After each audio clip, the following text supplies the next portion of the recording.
aujourd'hui pour une nouvelle recette vegan et thaïlandaise, yay! Donc aujourd'hui je vais vous montrer une recette super célèbre en Thaïlande. Les Thaïlandais adorent manger, ça s'appelle le Pad Gà Prao.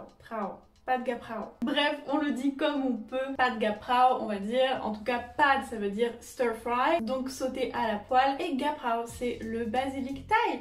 Donc en fait c'est une viande, donc c'est soit du bœuf, soit du poulet, soit du porc, frit à la poêle avec du basilic thaï, du piment, de l'ail. C'est vraiment un classique et c'est super bon. Bien évidemment aujourd'hui je vous propose une version vegan que j'ai concoctée pour vous faire goûter ce plat. Donc j'ai décidé d'utiliser du tofu ferme à la place de la viande que je fais mariner la veille et ça donne quelque chose de vraiment super délicieux.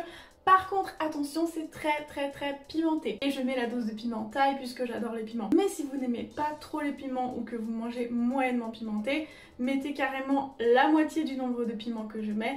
Et si vous n'aimez pas du tout les piments, mettez peut-être 1-2 piments. Voilà. Et aussi, si vous ne trouvez pas de basilic thaï, eh bien vous pouvez essayer avec du basilic normal. Ce sera certainement très différent, mais je comprends que le basilic thaï n'est pas super facile à trouver. Moi j'ai trouvé en épicerie asiatique. D'ailleurs j'ai fait un retour de course de chez Tang Frères. Donc Tang Frères c'est un grand supermarché asiatique qui se trouve dans le quartier chinois à Paris et j'ai fait des courses vegan et pas cher là-bas, j'en ai fait une vidéo donc je vous la mets en barre d'infos si ça vous intéresse de voir ce que j'achète au supermarché asiatique en tant que vegan. Et c'est parti pour la recette. Alors on va commencer par faire mariner 300 g de tofu ferme et on va l'émietter comme ça entre nos doigts en essayant de faire des morceaux pas trop petits, donc voilà, laisser des gros morceaux. Et on va ajouter un petit peu de sel, une cuillère à soupe d'ail en poudre, 4 cuillères à soupe de sauce soja ou de sauce tamari. On va mélanger une première fois histoire que la sauce soja soit bien répartie.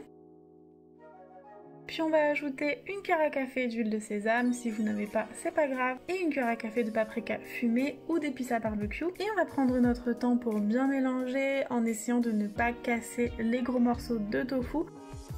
Et ensuite on va faire mariner ça pendant une nuit au réfrigérateur. Pour la base de cette recette, on va émincer finement 5 gousses d'ail. Si vous avez un mortier, vous allez l'écraser au mortier avec le piment et sinon vous allez l'émincer le plus finement possible. Ensuite on va prendre 7 piments thaï et pareil, on va les émincer le plus finement possible. Rappelez-vous que 7 piments c'est très pimenté et que vous pouvez en mettre moins. Ensuite on va mélanger l'ail et le piment et les émincer une dernière fois pour bien les mélanger ensemble. Puis on va hacher grossièrement un demi-oignon blanc et une petite poignée de haricots verts en tronçons. On va faire chauffer dans un wok 2 cuillères à soupe d'huile neutre et quand l'huile est bien chaude, on va faire revenir notre ail et nos oignons sur feu fort pendant 1 minute jusqu'à ce qu'ils colorent bien. Surtout faites attention à ne pas cramer l'ail, c'est très important.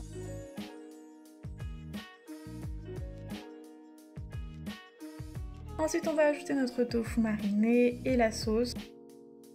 On va continuer à faire revenir sur feu fort pendant 2 minutes en mélangeant bien pour diffuser les saveurs.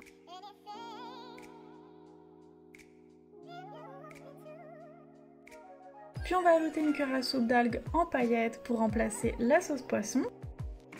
Une cuillère à soupe de sucre puisque c'est de la cuisine thaï. Encore une cuillère à soupe de sauce soja, nos oignons et nos haricots.